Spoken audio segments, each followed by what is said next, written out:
আসসালামু আলাইকুম। হঠাৎ করেই আওয়ামী লীগের সাধারণ সম্পাদক ওবায়দুল কাদের প্রকাশ্যে এলেন এবং প্রকাশ্যে এসে তিনি বেশ খানিকটা চ্যালেঞ্জ ছুড়ে দিয়েছেন ডক্টর ইউনূস সরকারের প্রতি। আমরা ওবায়দুল কাদেরের এর আগে বক্তব্যগুলো শুনেছি, যেগুলো অডিওতে এসেছে, এই প্রথমবারের মতন তিনি ভিডিও বার্তা দিলেন একটি অনলাইন টেলিভিশনকে, তিনি সিদ্দিক নাজমুল আলম তার ফেসবুক ওয়ালে। তবে আওয়ামী লীগের যে ফেসবুক পেজ সেখানে আমরা এটি দেখতে পাইনি। যাই হোক, তার এই ভিডিও বার্তায় যেই চ্যালেঞ্জ সরকারের প্রতি, আমরা জানি না তারা কতটুকু সক্ষম এই মুহূর্তে সেই চ্যালেঞ্জে সফল হতে। তিনি যে কথাগুলো বলেছেন এবং কেন তিনি বারবার আসছেন সে বিষয়ে একটু কথা বলবো। তিনি যে কথাগুলো বলেছেন খুব ছোট করে, বা যেহেতু ভিডিওটাই ছোট সেটা একটু বলি। তিনি বলছেন যে আওয়ামী লীগকে বাদ দিয়ে বাংলাদেশে কোনো বিশ্বাসযোগ্য, গ্রহণযোগ্য, নিরপেক্ষ নির্বাচন হতে পারে না। তারা অর্থাৎ ইউনূস সরকার আদৌ নির্বাচন দেবে কিনা সে বিষয়েও আওয়ামী লীগ সন্দিহান। নির্বাচনের নামে তাদের যে অ্যালায়েন্স, অর্থাৎ সবাইকে নিয়ে যে একটা ঐকমত্য গড়ে তোলার চেষ্টা চলছে, সেটি টিকবে না, এমনটাই তিনি দাবি করছেন। এবং সংস্কারের নামে পুরো জাতিকে বিভ্রান্ত করছে এই সরকার।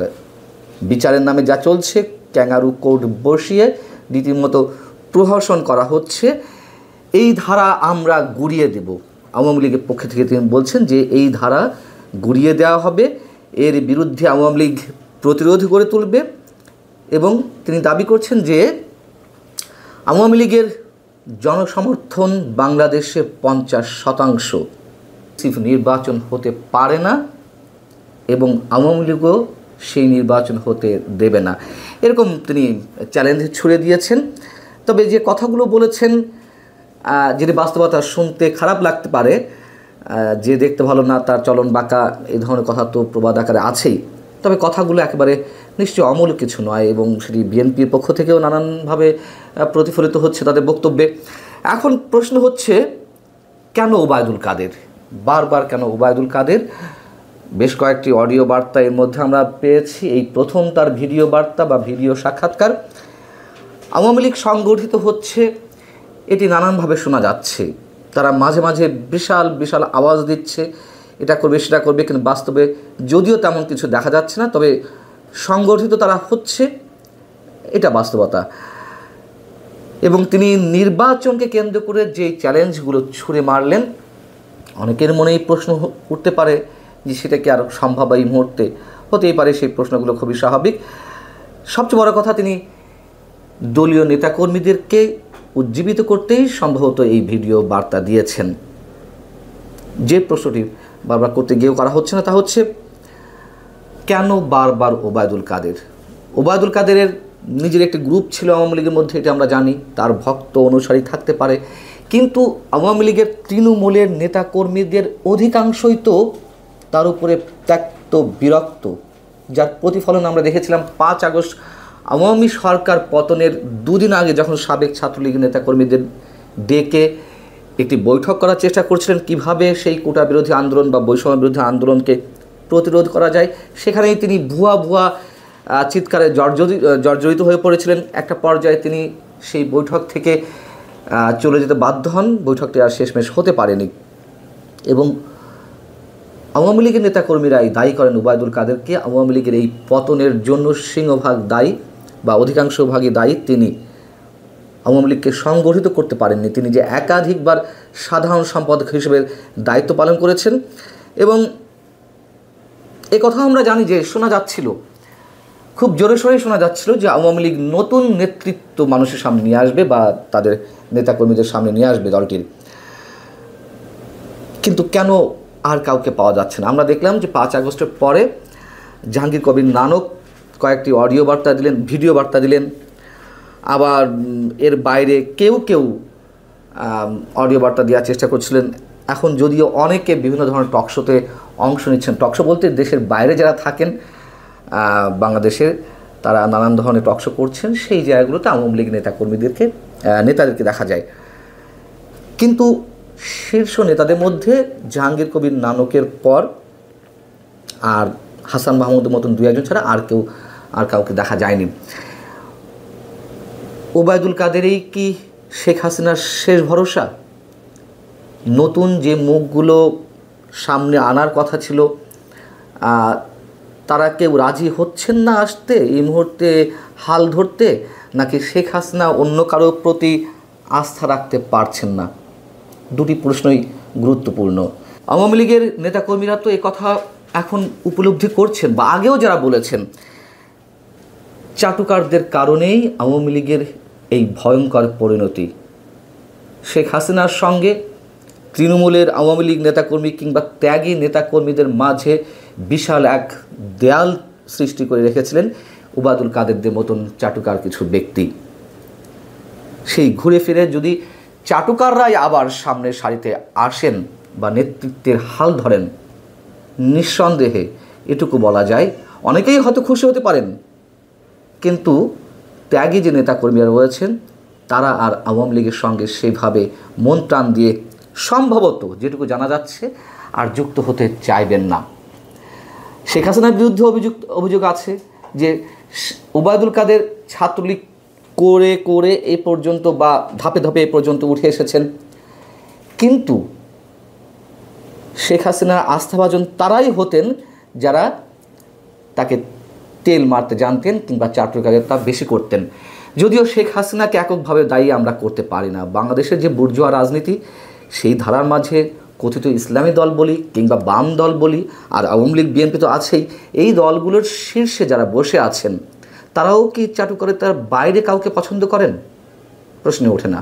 সবারই চরিত্র একই ধরনের, এবং আমাদের মতো কিছু মানুষ সতর্ক করার চেষ্টা করেন, কিছু বলার চেষ্টা করেন, কিন্তু তাদের কথা শোনা নিশ্চয়ই প্রয়োজন মনে করেন না এই দলগুলোর নেতৃত্বে বা কর্তৃত্বে যারা আছেন। তবে আপাতত এটাই বাস্তবতা, সম্ভবত ওবায়দুল কাদেরের বাইরে আওয়ামী লীগের নেতৃত্বে আর কাউকে দেখা যাচ্ছে না অথবা আনা হচ্ছে না। ভালো থাকুন সবাই, আল্লাহ হাফেজ, আসসালামু আলাইকুম। হঠাৎ করেই আওয়ামী লীগের সাধারণ সম্পাদক ওবায়দুল কাদের প্রকাশ্যে এলেন এবং প্রকাশ্যে এসে তিনি বেশ খানিকটা চ্যালেঞ্জ ছুড়ে দিয়েছেন ডক্টর ইউনূস সরকারের প্রতি। আমরা ওবায়দুল কাদেরের এর আগে বক্তব্যগুলো শুনেছি, মানে যেগুলো অডিওতে এসেছে, এই প্রথমবারের মতন তিনি ভিডিও বার্তা দিলেন একটি অনলাইন টেলিভিশনকে, তিনি সিদ্দিক নাজমুল আলম তার ফেসবুক ওয়ালে। তবে আওয়ামী লীগের যে ফেসবুক পেজ সেখানে আমরা এটি দেখতে পাইনি। যাই হোক, তার এই ভিডিও বার্তায় যেই চ্যালেঞ্জ সরকারের প্রতি, আমরা জানি না তারা কতটুকু সক্ষম এই মুহূর্তে সেই চ্যালেঞ্জে সফল হতে। তিনি যে কথাগুলো বলেছেন এবং কেন তিনি বারবার আসছেন সে বিষয়ে একটু কথা বলবো। তিনি যে কথাগুলো বলেছেন খুব ছোট করে, বা যেহেতু ভিডিওটাই ছোট সেটা একটু বলি।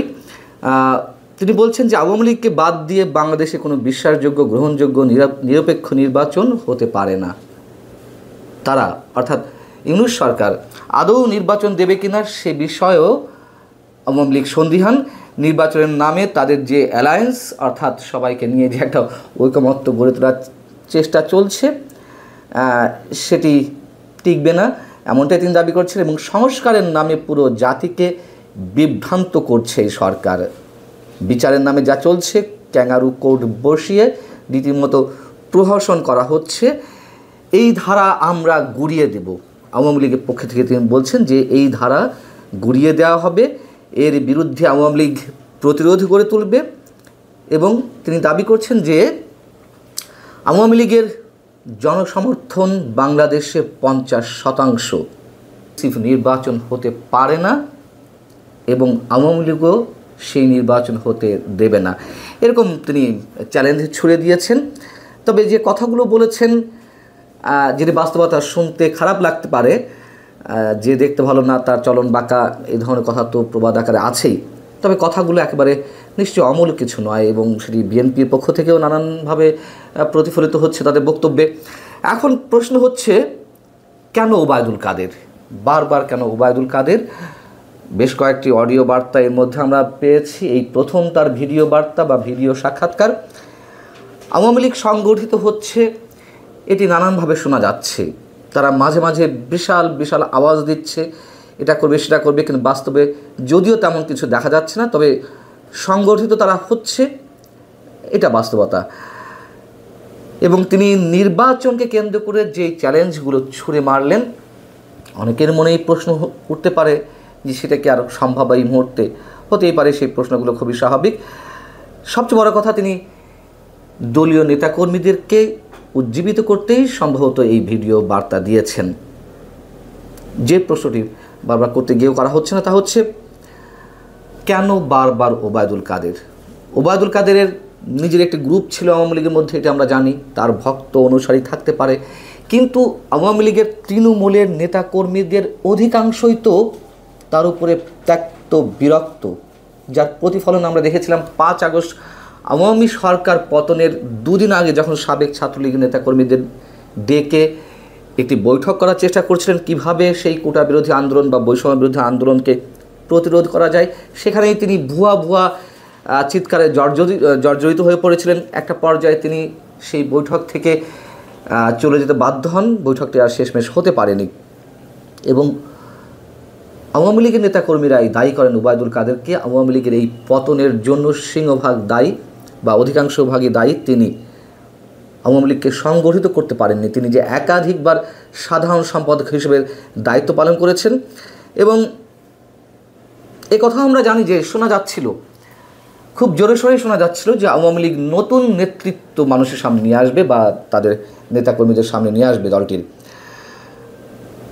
কিন্তু কেন আর কাউকে পাওয়া যাচ্ছে না? আমরা দেখলাম যে 5 আগস্টের পরে জাহাঙ্গীর কবির নানক কয়েকটি অডিও বার্তা দিলেন, ভিডিও বার্তা দিলেন, আবার এর বাইরে কেউ অডিও বার্তা দেওয়ার চেষ্টা করছিলেন।